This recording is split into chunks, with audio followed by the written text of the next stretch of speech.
The great chamber stretched so high that clouds formed near its ceiling. Ambassador Marcus Webb stood alone in a circle of light, surrounded by darkness that held thousands of watching eyes. Above him, holographic displays showed worlds he had never seen, species he could barely comprehend, and a government that had ruled the galaxy for longer than humanity had existed. The chamber held representatives from 800 species. Some floated in tanks of liquid. Others existed as patterns of light. A few were so large they appeared only as holograms, their true bodies too massive to fit inside any building. All of them were staring at the lone human standing in the judgment circle. The arbiter materialized above the assembly. It looked like a crystal sculpture come to life, its body refracting light into rainbow patterns across the chamber walls. When it spoke, Marcus heard the words directly in his mind, translated by technology he did not fully understand. "Humanity stands accused," the arbiter said. Its voice echoed through the minds of everyone present. "Your species achieved faster than light travel in only 600 cycles after discovering fire. You have weaponized technologies that most species use for peaceful purposes. You have engaged the devourer swarms without authorization from this council." Marcus kept his face calm, though his heart was racing. He had prepared for this moment for months. Behind him, evidence appeared in holographic form. Human warships attacking the swarms. Human colonies building massive defensive walls. Human children learning military strategy in their schools. "The council must decide," the arbiter continued, "whether humanity represents hope for this galaxy or the greatest threat we have ever faced." But Marcus was not thinking about the charges. His mind kept returning to 3 days ago, to a message from a man named Jack Thompson, a simple shopkeeper 7 light-years away who had overheard something that changed everything. 3 days earlier, Jack Thompson had been shopping for meat at the Central Market on New Britannia, a human colony world. Jack ran a small butcher shop and needed to restock his supplies. He was examining vacuum-sealed steaks when he heard 2 aliens talking nearby. They were Velkari, beings made of living crystal who served as diplomats for the council. They spoke in their own language, probably thinking no human could understand them. But Jack had spent 30 years in military intelligence before retiring. He still kept his translation implants active, a habit from his old life. "The humans do not know," one Velkari said, its crystalline body catching the market lights.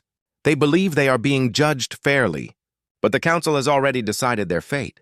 The trial is just for show." "The consumption protocol?" the second Velkari asked. "Approved by 70% of member worlds. Humanity will be absorbed or destroyed within 1 cycle. Their military knowledge will be extracted and distributed among council forces. Then we can finally defeat the devourers properly." Jack froze with his hand hovering over a package of meat. He knew what the consumption protocol meant. He had seen classified documents about it during his service. It was genocide dressed up in nice words.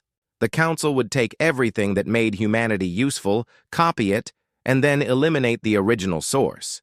He abandoned his shopping cart and ran to the nearest communication hub. Using old encryption codes that he probably should not still have, he sent a message to Ambassador Marcus Webb. "They are not judging us. They are preparing to harvest us." Now Marcus stood in the council chamber knowing the truth. Everything happening around him was theater. The evidence being shown, the deliberations, the careful consideration of humanity's crimes. It was all a distraction. The decision had already been made. The arbiter displayed more footage. Human civilian ships equipped with military-grade shields. Human colonies establishing sensor networks that could detect threats from light years away. Human entertainment that glorified warfare and strategy. "You prepare constantly for conflict," the arbiter stated. "Your species cannot exist without war," Marcus finally spoke, letting his voice carry through the vast chamber. "We prepare for survival." "Those are not the same thing, are they not?" A new voice entered the discussion. Commander Vorath of the Drexian species stepped into the light. His people had served as the Council's military arm for 10,000 years. His segmented armor made clicking sounds as he moved. "We have studied human history extensively. 4,000 wars and 5,000 years of recorded civilization. You are a disease that will spread violence across peaceful space." "Then why did you ask for our help?" Marcus said quietly. 3 months ago, the Drexian fleet requested human military advisors to train your forces against the Devourers. 2 months ago, the Velkari diplomats asked us to share our defensive strategies. Every species that has worked with humans has asked for extended partnerships. Why? Silence fell across the enormous chamber. 800 species, thousands of representatives, and not one of them spoke. Marcus continued, his voice growing stronger. You want our help because you have forgotten how to fight.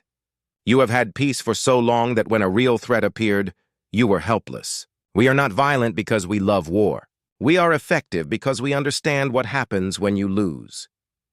The Arbiter's light flickered, something Marcus had never seen before. The Council will take time to discuss these matters. This session is suspended. As the representatives began filing out of the chamber, Marcus received another encrypted message from Jack Thompson. This one made his blood turn cold. Jack had intercepted military communications. The Council had already deployed 3 battle fleets toward Earth's solar system. They were not waiting for the judgment to conclude. The trial was not just theater. It was a delay tactic. While Marcus stood here defending humanity, Council warships were moving into attack positions around his home world. Back on New Britannia, Jack Thompson was not finished with his investigation. After sending his warning to Marcus, he had continued monitoring communications from his shop's hidden equipment. What he discovered made him wish he had stayed retired. Jack's shop, Thompson's Terran Meats, had become popular with alien customers. Many Council diplomats had developed a taste for Earth-style cooking. They came to his shop, bought their meat, and talked freely while they waited. They assumed a simple butcher could not understand galactic politics. They were completely wrong. Jack had not really retired from intelligence work. His shop was a cover for a deep intelligence operation. Every human civilian on Council worlds was part of a vast information network. They looked like ordinary people living ordinary lives, but they were all watching, listening, and reporting back to Earth. In the back room of his shop, hidden behind refrigeration equipment, Jack maintained systems that could intercept and decode Council military communications. He had been doing this for 5 years, feeding information back to Earth through innocent-looking trade manifests and recipe exchanges. Now he had found something worse than the consumption protocol. The intercepted files showed that humanity was not the only target. 16 other species were marked for resource integration over the next 100 years. The Council planned to harvest useful traits from each species, copy those traits into artificial constructs, and then dispose of the originals. Humanity was just first on the list because they were the most immediately useful. Human tactical thinking, human adaptability, human psychology that refused to accept defeat. The Council wanted to turn these qualities into weapons they could control, then destroy the source. Jack stared at the data, his mind racing. He needed to get this information to Earth, to Marcus, to someone who could use it. But the Council was monitoring all communications now. Any encrypted transmission would be intercepted and traced back to him, unless he used a method they would never suspect. Jack walked back into his shop and activated the public broadcast system he used to announce daily specials. But today he was not going to advertise meat. He was going to broadcast the truth on every frequency, in every language, hidden inside what appeared to be a simple cooking demonstration. "Hello, shoppers," Jack said cheerfully into the microphone. "Today we have a special recipe I want to share. It is called Truth Stew, and the ingredients are very interesting." As he spoke, describing preparation techniques and ingredient combinations, his words contained hidden data streams. Every alien translation device in the market automatically decoded his message. Within minutes, the consumption protocol files were being transmitted across 12,000 worlds. The Council's secret was no longer secret, and Jack Thompson, retired intelligence officer turned butcher, had just started a revolution. But he had also painted a target on himself. Drexian soldiers were already moving toward the market district, and Jack knew they were not coming to buy meat. The market district of New Britannia erupted into chaos within minutes of Jack's broadcast. Alien shoppers and merchants stared at their translation devices in shock as the consumption protocol files appeared on their screens. Some species had been marked for eventual harvesting. Others had voted for the protocol without knowing the full details. Riots began forming in the streets as trust in the Council shattered. Jack watched through his security cameras as Drexian soldiers surrounded his building. There were at least 30 of them, heavily armed and wearing combat armor. They were not here to arrest him. They were here to silence him permanently. Jack walked calmly to his meat cooler and opened what appeared to be a storage drawer. Inside was a weapon that had been smuggled to him piece by piece over 2 years, hidden in food shipments and equipment deliveries. He assembled it quickly, his hands moving with the practiced ease of someone who had done this 1,000 times before. "I just wanted to sell steaks," he said to himself as he checked the weapon's charge. "But if you want to fight, humanity has been practicing for 5,000 years. The first Drexian soldier crashed through his front door. Jack was ready. The soldier went down before he could raise his weapon. The second and third soldiers learned the same lesson. Retired intelligence officers never truly retire, especially when their retirement is actually a cover assignment. While Jack held off the assault on his shop, similar scenes were playing out across New Britannia and every other council world where humans lived. Teachers revealed hidden weapons. Engineers activated defensive systems built into their homes. Office workers became tactical coordinators. The peaceful human civilians that the council had ignored were suddenly fighting back with military precision. The council had made a fatal assumption. They thought human civilians were soft, unprepared, easy targets. They did not realize that every human outside Earth's solar system was part of the largest intelligence network in galactic history. On the mining colony of Reach Station, a human administrator named David Brooks received Jack's broadcast while reviewing supply manifests. He immediately activated emergency protocols. Within 5 minutes, every human on the station had been alerted and armed. When Drexian troops arrived to detain them, they found the humans had already seized control of the station's defensive systems. On the diplomatic world of Harmony Prime, a human cultural ambassador named Lisa Park was hosting a dinner for alien dignitaries when the broadcast came through. She excused herself politely, went to her private quarters, and sent activation codes to 40 other human ambassadors across the planet. By the time Council security came for them, the humans had already evacuated to safe houses that had been prepared years in advance. On the trading hub of Gateway 7, a human merchant named Robert Cole was selling Earth artifacts to collectors when he heard Jack's message. He closed his shop, sealed the doors, and watched as his entire inventory transformed. The artifacts were actually weapon components. The decorative sculptures concealed communications equipment. His innocent little shop became a fortified position within seconds, the pattern repeated on hundreds of worlds. Humans who seemed ordinary revealed themselves as highly trained operatives. Retirement homes became armories. Community centers became command posts. The council had allowed thousands of humans to spread across their territory, never realizing they were inviting an army to take up residence. Back in the council chamber, Ambassador Marcus received reports of what was happening. He showed no emotion on his face, but inside he felt proud. Earth's intelligence services had spent decades preparing for this exact scenario. The civilian network was performing perfectly. The Arbiter reconvened the council session, its crystalline form pulsing with agitation. "Ambassador Webb, human civilians are engaging in armed resistance across council space. This is an act of war." "No," Marcus said calmly. "This is an act of self-defense. You sent troops to arrest or kill civilians whose only crime was being human. They are protecting themselves. If you wanted peace, you should not have deployed soldiers." Commander Vorath stepped forward, his armor gleaming under the chamber lights. "Your civilians are too well armed, too well trained. They are not innocent shopkeepers and teachers. They are spies and soldiers." "They are both," Marcus admitted. Humanity learned long ago that the best intelligence officers are people who can live normal lives while staying alert for threats. Every human in council space volunteered for this duty. They wanted to live peaceful lives, but they were willing to fight if necessary. "You made it necessary." The council erupted in arguments. Some species demanded immediate military action against all human populations. Others called for negotiations. The 16 species marked for consumption in the secret files sided with humanity, demanding answers about their own planned harvesting. The Arbiter tried to restore order, but the chamber remained chaotic. 50,000 years of council unity was crumbling in real time. Then new information arrived that silenced everyone. Earth's defensive satellites had detected the 3 Council fleets approaching human space. The fleets were 4 hours from Earth orbit. The Council's military action was no longer secret. Marcus looked directly at the Arbiter. So much for your fair trial. You already sent your ships. You were never going to let us defend ourselves. The fleets were deployed as a precautionary measure, the Arbiter said, but its voice lacked conviction.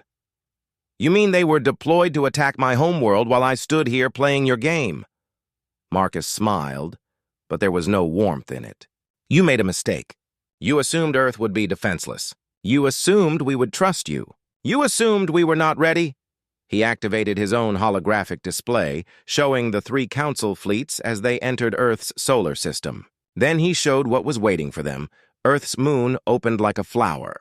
Massive doors that had been hidden for decades split apart, revealing the interior had been hollowed out and converted into the largest military base in known space. 3,000 warships emerged, each one incorporating technology and tactics learned from 6 months of fighting the Devourer swarms. The ships did not attack. They simply surrounded the 3 Council fleets in a perfect sphere, cutting off all escape routes. A transmission came through from Earth Defense Command. Admiral Rita Thompson's voice filled the Council chamber. Council fleets, this is Admiral Thompson of Earth Defense. You are surrounded. Power down your weapons and prepare to be escorted to neutral parking orbits. Any aggressive action will be met with overwhelming force. You have 5 minutes to comply. The chamber fell silent. 800 species watched as their supposedly unstoppable military found itself trapped by the species they had underestimated. Commander Vorath stared at the displays in disbelief. Impossible. Our intelligence showed Earth had less than 50 warships. Your intelligence saw what we wanted you to see, Marcus said. Did you really think a species that fights itself for practice would not prepare for external threats? We have been building that fleet since the day we joined the Council. We knew you would eventually try something like this. On New Britannia, Jack Thompson watched the same transmissions from his fortified shop. The Drexian soldiers outside had stopped their assault, receiving new orders from their commanders. Jack could hear them talking in confusion. Stand down, their commander ordered over their communication channel. Earth has neutralized the primary fleets. All military operations against human targets are suspended pending new orders. Jack lowered his weapon and allowed himself a tired smile. The battle was not over, but the immediate threat had passed. He opened a channel to Earth Defense Command. This is Thompson on New Britannia. Request immediate evacuation for all human civilians in Council space. Also request permission to close my shop permanently. I do not think I am getting my security deposit back. The response came from Admiral Rita Thompson herself. Jack had not spoken to his sister in 20 years due to their separate assignments. Hearing her voice made him realize how much he had missed his family. Permission granted, Jack. Transport ships are already on their way. And do not worry about the security deposit. Earth is buying you a new shop wherever you want it. Can it be somewhere quiet? Jack asked. I am tired of all this excitement, Rita laughed. You are a Thompson. We do not do quiet, but I will see what I can arrange. As evacuation ships began arriving at Council worlds, the scope of humanity's preparation became clear. Every human civilian extraction was coordinated perfectly. Safe houses had supplies for weeks. Evacuation routes had been planned years in advance.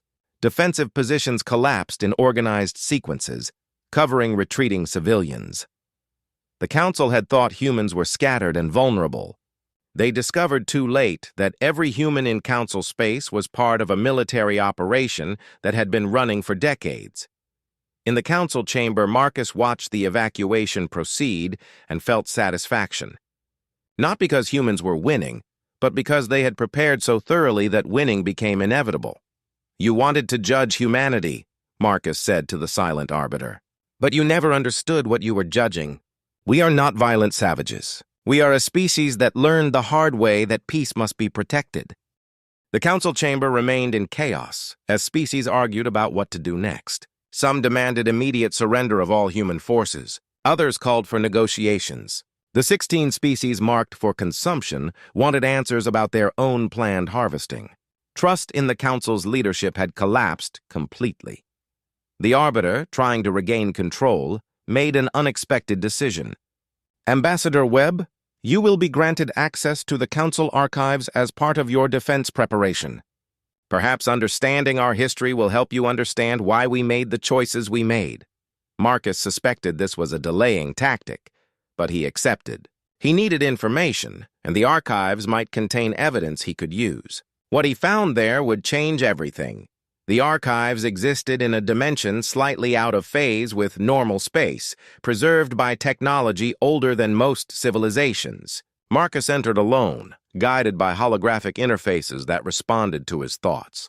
He was not looking for legal precedents or historical treaties. He was looking for information about the Devourer swarms. The Devourers had appeared 300 years ago, consuming entire worlds and leaving nothing behind. They were described as an unstoppable force, a natural disaster in the form of mechanical locusts. Every species in the Council feared them. Hundreds of worlds had been lost to their attacks. But as Marcus dug deeper into classified files, he found something that made his blood run cold. The Devourers were not a natural phenomenon. They were a weapon, created by the Council 3,000 years ago. The files explained everything. Long ago, the Council had faced a problem. Some species refused to join their alliance. These independent civilizations wanted no part in galactic politics. The Council, believing unity was necessary for peace, needed a way to force compliance, so they created the swarms. Artificial intelligence constructs that would attack any world not under Council protection. The message was clear: join the Council or face destruction. For thousands of years, the weapon worked perfectly. Species joined out of fear, and the Council grew. But 500 years ago, something went wrong. The swarms evolved beyond their original programming. They began attacking Council worlds too. The weapon had turned on its creators. For 3 centuries, the Council had been fighting their own mistake, losing world after world, and they were failing. Then, humanity arrived.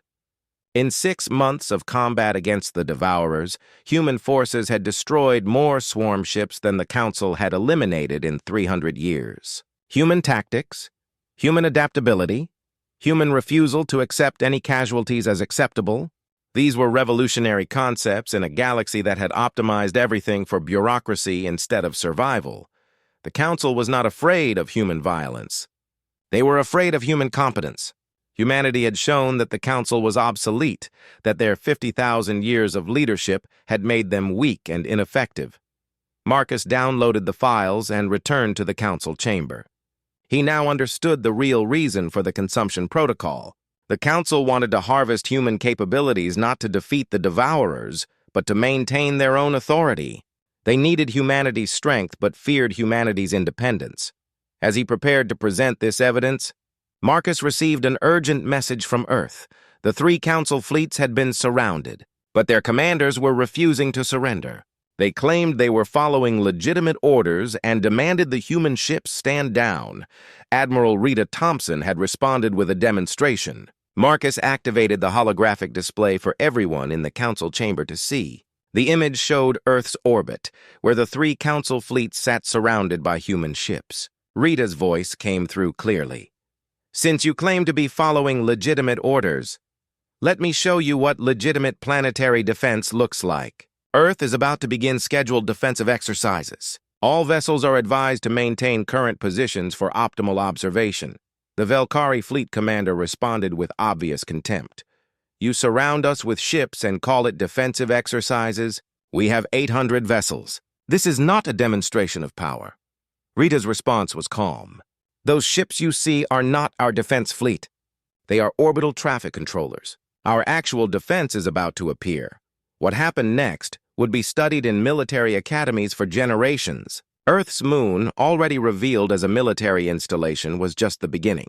Across Earth's solar system, asteroids began moving. Ice formations in the outer planets adjusted their orbits. Debris fields that had seemed natural for decades suddenly revealed themselves as camouflaged weapon platforms. And then, Mars opened.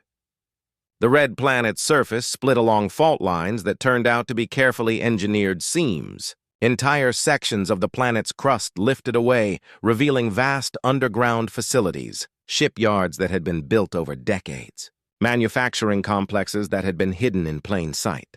training facilities where millions of humans had prepared for exactly this scenario. 5,000 more warships emerged from Mars alone. Then Venus revealed similar hidden installations. Saturn's rings turned out to contain thousands of automated defense drones. Jupiter's moons held weapons that could vaporize entire fleets. The three Council fleets found themselves surrounded not by a few dozen ships, but by 10,000. And behind those ships sat defensive installations that could destroy 10,000 more fleets if necessary. Rita's voice continued, professional and calm. Humanity has been a spacefaring species for 200 years. Did you really think we spent that time building a few ships? We built an empire. We just hid it well. The council chamber sat in stunned silence as they watched. 50,000 years of galactic dominance rendered meaningless by a species that had joined them only 5 years ago. Commander Vorath finally spoke, his voice barely a whisper. How? How did you hide all of this from our surveillance? Marcus answered from the council chamber. Because you only saw what you expected to see. You saw primitive humans barely capable of basic spaceflight. You did not look deeper because you assumed we were not worth the effort. That was your mistake. He activated another display, showing the archived files he had discovered. And here is your second mistake. The Devourers are not a natural threat. They are your weapon, one you lost control of 300 years ago. You have been lying to the entire galaxy about the greatest threat we face. The chamber erupted again. Species that had lost worlds to the Devourers demanded answers. The Arbiter's crystalline form flickered with distress. Those files are classified for good reason, the Arbiter said. The truth would have caused panic. The truth would have allowed us to find real solutions, Marcus countered. Instead, you let hundreds of worlds die while you tried to maintain your image of control. Humanity figured out how to beat the Devourers in 6 months because we approached them as a problem to solve, not a shameful secret to hide. Back in Earth orbit, the Council fleet commanders were receiving these same transmissions. They were learning that their entire mission had been based on lies. Some ships began powering down their weapons. Others maintained defensive positions but made no aggressive moves. The Velkari commander opened a private channel to Admiral Rita. How did you defeat the swarm so effectively? We studied them like scientists, not soldiers, Rita explained. We captured intact units and reverse-engineered their programming. We found the command protocols buried in their code. Once we understood how they think, beating them became possible. Your council could have done this centuries ago, but they were too busy covering up their mistake. Could you share this information with us? That depends on what happens next in the council chamber. If they choose partnership, we will share everything. If they choose conflict, we will keep our secrets, and you can keep dying to your own weapon. The commander went silent, processing this information. Around Earth, other fleet commanders were having similar conversations with their human counterparts. Seeds of doubt were spreading through the council military. In the council chamber, Marcus prepared to make his final argument. He had evidence of the council's lies. He had demonstrated humanity's overwhelming defensive capabilities. Now he needed to offer them a path forward that did not end in war. The council has ruled this galaxy for 50,000 years, Marcus said. That is an achievement worth respecting. But your methods have made you weak. You forgot how to solve problems because you had no serious threats for so long. When the Devourers turned on you, you could not adapt. He paused, letting his words reach every representative. Humanity offers you a choice. We can be your enemy and you will lose. Your fleets cannot defeat ours. Your weapons cannot penetrate our defenses. We have prepared for this confrontation since the day we achieved spaceflight. Or we can be your partners. We can share what we have learned about defeating the Devourers. We can help you remember how to defend yourselves. But partnership requires honesty. No more consumption protocols. No more secret weapons. No more marking species for harvesting. The Arbiter dimmed its light. And if we refuse both options? Then humanity withdraws from the Council and takes our 16 new friends with us. We will form our own alliance. And when the Devourers eventually overwhelm your defenses, do not expect us to help. You will face extinction alone, destroyed by your own creation. On New Britannia, Jack Thompson had finally secured his shop and was preparing for evacuation when his communication intercept system detected something that made him forget about leaving. Hidden in the encrypted military traffic was a reference to something called Operation Final Judgment. It was a fleet of 300 warships, staffed entirely by Drexian crews, operating outside official council oversight. This ghost fleet was not heading to Earth to negotiate. The transmission logs showed they were carrying planet destruction weapons, old technology banned by council law for 10,000 years. They were heading to Earth to ensure humanity could never threaten the council again. Regardless of what the official judgment decided, Jack tried to transmit a warning to Earth. But all his communication channels were jammed. He tried to reach Ambassador Marcus at the council chamber, but those channels were being monitored by Drexian intelligence. He needed a way to get this information out that Commander Vorath's people would never expect. His eyes fell on the delivery systems in his shop. For years, Jack had maintained a business tradition. Every week, he shipped specialty meat products to human personnel across council space. It was good for business and kept his cover intact. What most people did not know was that his shipping containers had been modified to carry data packets in their refrigeration systems. Jack loaded the intelligence about the ghost fleet onto a crystal storage device. He sealed it inside a package marked for immediate diplomatic delivery and used his shop's emergency launch system to send it toward the diplomatic quarter. The package would bounce between automated delivery networks, appearing to be nothing more than a food shipment for embassy staff. He addressed it to Ambassador Maria Voss, the human diplomatic representative on the Drexian homeworld. If anyone could stop a Drexian fleet, it would be the woman who had spent 15 years building relationships with Drexian political leaders. The package launched just as Drexian soldiers finally breached Jack's defenses. He managed to destroy his equipment before they could capture him, ensuring no intelligence would fall into enemy hands. As they restrained him, Jack smiled. The message was already on its way. 3 light-years away, on the Drexian homeworld of Drexum Prime, Ambassador Maria Voss was packing emergency supplies in her embassy. She expected arrest at any moment.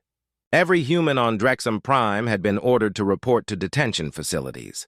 Maria had no intention of complying, but she was not sure how long she could avoid capture. Then an automated delivery drone arrived with Jack's package. She recognized the shipping codes immediately. This was an emergency intelligence drop. She opened it carefully and found the data crystal with information about Operation Final Judgment. The files showed everything: the Ghost Fleet's composition, its route, its weapons, and its commander. The leader was Commander Vorath himself, the same Drexian who had been arguing against humanity in the council chamber. He had been playing both sides, pretending to follow council protocols while secretly preparing for humanity's complete destruction. Maria understood the problem immediately. If she transmitted this through normal channels, Vorath's intelligence network would intercept it. She needed to reach Earth directly, and there was only one way to do that. She needed to go public in a way that could not be stopped. She walked out of her embassy and straight into the Drexian Senate chamber. Guards tried to stop her, but she activated her diplomatic immunity codes. By ancient treaty, ambassadors could address the Senate in times of crisis. The guards had to let her pass. "Senators of Drexum," Maria announced as she entered the chamber. Her voice carried through the amplification systems. "I bring evidence that Commander Vorath has committed treason against your people and violated council law." The chamber erupted in confusion. Senators demanded explanations. Guards moved to remove her. But Maria activated a holographic projector and displayed the Ghost Fleet's communications for everyone to see. Vorath has launched an unauthorized military operation using planet destruction weapons. These weapons have been illegal for 10,000 years. He is using Drexian warriors to commit war crimes in your name. This will destroy your species' reputation and honor across the entire galaxy. Senator Crate, the eldest member of the Drexian Senate and a voice of moderation, studied the data carefully. "This encryption is authentic. These are real Drexian military codes." He looked at Maria with something like respect. "Why bring this to us? You could have transmitted this to Earth and used it as propaganda." "Because this is not about propaganda," Maria said. "This is about preventing a disaster. If Vorath succeeds, thousands of Drexian soldiers will die in a battle they cannot win. Earth's defenses will destroy your fleet. Your species will be blamed for war crimes. and the relationship between our peoples will be destroyed forever." She paused, letting her words sink in. "I am showing you this because I believe the Drexian people are better than Vorath. I have lived among you for 15 years. I have seen your honor, your commitment to law, your desire for justice. Vorath is betraying everything your culture stands for." The Senate chamber fell into heated debate. Some senators accused Maria of fabricating evidence. Others demanded Vorath's immediate recall. The chamber was dividing along political lines, and time was running out. The Ghost Fleet would reach Earth in less than 4 hours. Senator Crate made a decision that would change galactic history. If Commander Vorath has truly violated our laws, then Drexum must correct this mistake. He turned to the military liaison. "Send recall codes to the Ghost Fleet. Use my personal authority codes. If Vorath refuses to stand down, inform our military that Drexum disavows his operation. He acts alone, not for our people. Senator, that would mean admitting we have lost control of our own military forces. Better to admit a mistake than to let it destroy our civilization," Crate said firmly. "Send the recall codes now." The codes transmitted, racing through space toward the Ghost Fleet. But Vorath had anticipated this possibility. He had disabled the standard recall systems on his ships. He was committed to his course, regardless of orders from his government. 4 hours later, the Ghost Fleet emerged from hyperspace at the edge of Earth's solar system. 300 warships, all armed with planet destruction weapons. Vorath opened communication channels, expecting to catch Earth's defenses by surprise. Instead, he found Admiral Rita Thompson's entire fleet waiting for him in perfect formation. Every approach vector was covered. Every weapon was powered and ready. Earth had known he was coming and had prepared accordingly. Rita's voice came through on all frequencies. "Commander Vorath, we have received communication from the Drexian Senate. They have disavowed your operation and ordered your recall. Your government considers you a traitor. Your fleet has been abandoned by your own people." Vorath watched as his communication screens filled with the Senate proceedings. He saw Senator Crate's speech. He saw the recall orders. He saw his own government declaring him an enemy of the state. "Lies," he transmitted back. "Propaganda created by human intelligence." "We are transmitting the verification codes from the Drexian Senate directly to your ship captains," Rita said calmly. "They can verify authenticity themselves. You are not fighting for the Council or for Drexum. You are fighting for yourself, and your own people have abandoned you." Across Vorath's fleet, ship captains received the Senate communications and began verifying them. The codes were authentic. Their government had really disavowed this operation. They were not heroes defending the Council. They were criminals following an outlaw commander. Mutinies began breaking out across the fleet. Some captains immediately surrendered to Earth forces. Others tried to flee back to Drexian space. A few remained loyal to Vorath, but they were a minority. Within an hour, Vorath's fleet had fractured. 200 ships had surrendered or fled. 70 ships remained under his direct control, their crews either fanatically loyal or too afraid of him to rebel. Vorath made his final decision. If he could not destroy humanity's future, he would at least make them pay for humiliating him. He ordered his remaining ships to charge their planet destruction weapons and prepare to fire on Earth. Rita saw the weapons charging and knew she had seconds to respond. She could destroy Vorath's ships easily. But if even one planet destruction weapon fired, millions of humans would die. She activated a system that Earth had been developing in secret for 20 years. Every piece of debris, every automated platform, every hidden weapon in Earth's solar system suddenly came alive with energy. They did not fire conventional weapons. They fired something else entirely, something that the Council had never seen before. Electromagnetic pulse waves, synchronized across thousands of platforms, hit Vorath's ships simultaneously. The weapons did not destroy the ships. They simply shut down every electronic system instantly. The Drexian vessels went dark, their crews alive, but their ships completely disabled. Vorath sat in his command chair, surrounded by darkness, and realized he had lost everything. His fleet was disabled. His government had betrayed him. His enemy had shown mercy when they could have killed him. He had been defeated in every possible way. The council chamber had been in continuous session for 18 hours. Representatives from 800 species debated humanity's place in the galaxy, while the crisis with Vorath's fleet unfolded in real time. Now, with the immediate military threat neutralized, they had to make a final decision. The Arbiter called for order, its crystalline form pulsing with exhaustion. We have seen evidence of council deception regarding the Devourers. We have witnessed humanity's overwhelming military capability. We have learned that our own military commanders were operating outside our authority. The time has come to vote on humanity's status. Marcus stood in the judgment circle, knowing this moment would define the future. Either the council would accept partnership, or the galaxy would fracture into competing alliances. There would be no middle ground. Before the vote could begin, a new voice entered the chamber.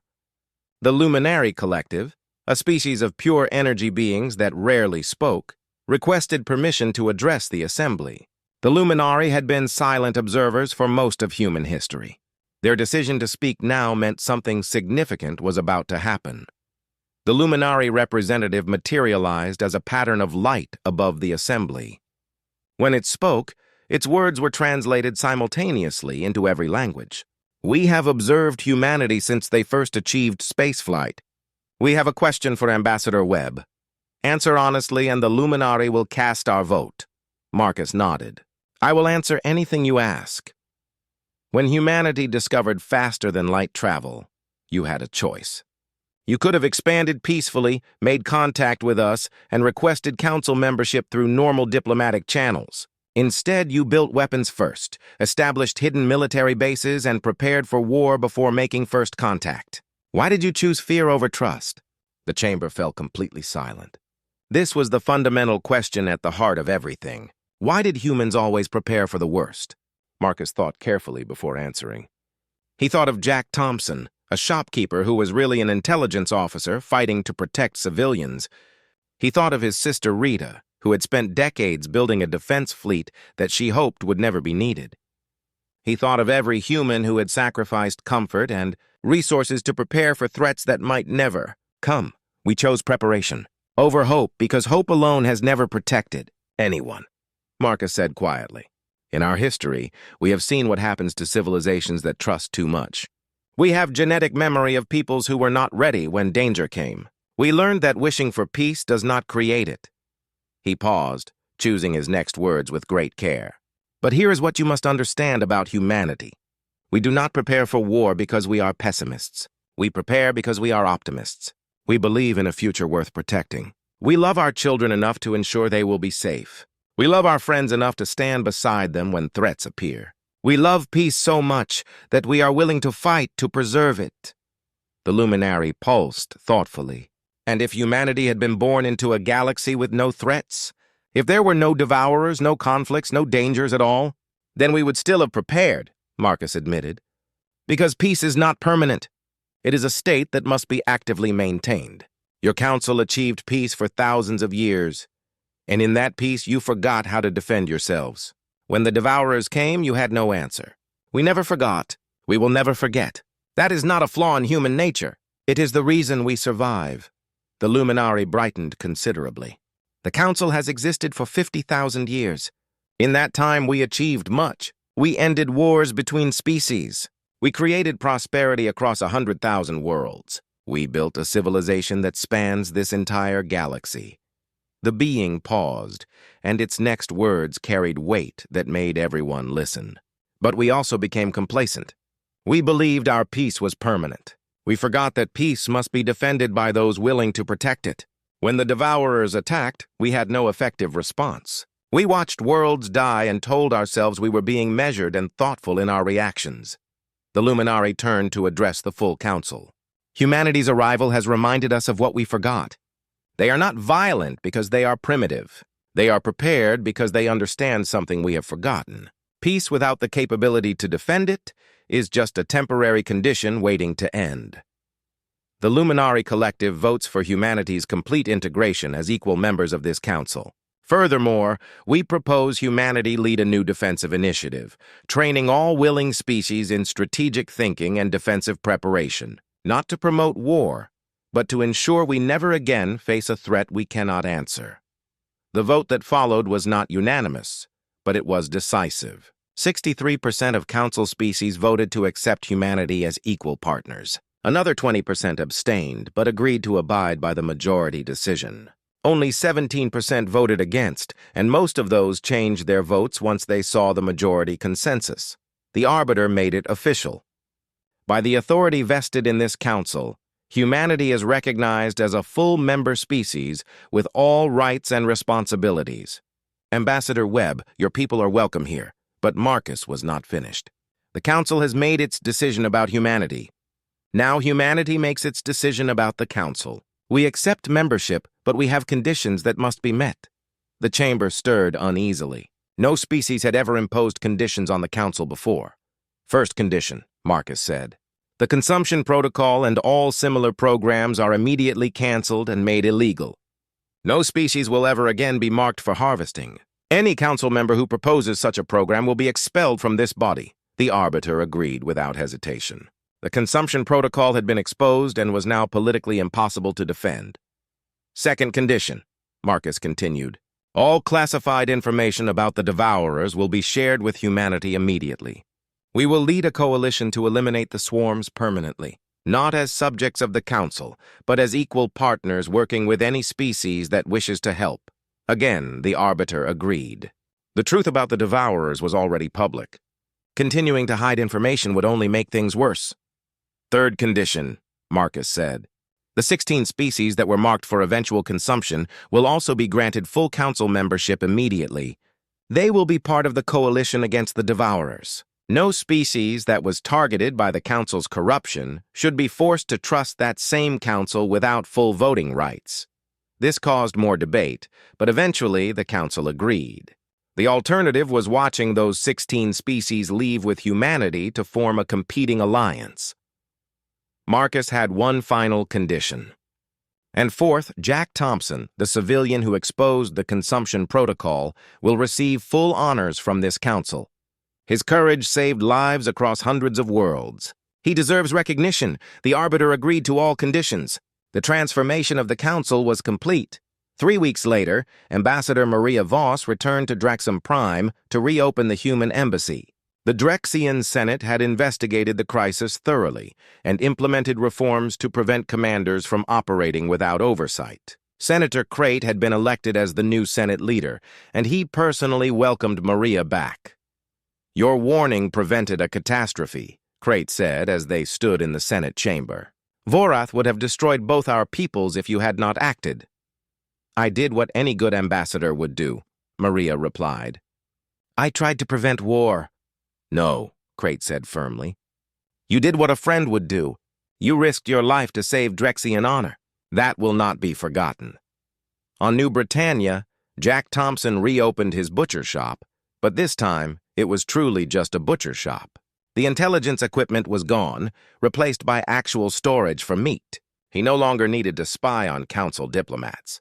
The galaxy knew the truth now. A young Velkari customer entered his shop one morning. You are the human who exposed the consumption protocol? That would be me, Jack said while wrapping a package. What can I get for you today? My people say you started a revolution that nearly destroyed the council. Jack shook his head. I prevented a genocide. Big difference. The council is stronger now because it is honest. Honesty is always better than comfortable lies. The Velkari studied him curiously. You humans confuse us. You prepare constantly for war, but then you open shops and sell food. How can you be warriors and merchants at the same time? Jack smiled. Because we are practical. War does not pay the bills or feed families. Peace does. So we prepare for war to ensure we can enjoy peace. Once the threats are handled, we go back to normal life. It is not complicated. The elimination of the devourer swarms took 6 months, exactly as predicted. Human-led coalition forces, working with representatives from 40 council species, tracked the swarms back to their source. They found the original command facility, abandoned but still operational, and shut it down permanently. The artificial intelligence controlling the swarms was not destroyed. Instead, human technicians reprogrammed it for peaceful purposes.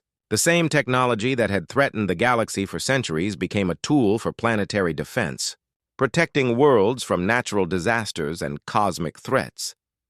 The Council had tried to hide their mistake for 300 years. Humanity fixed it in 6 months, then turned it into something helpful.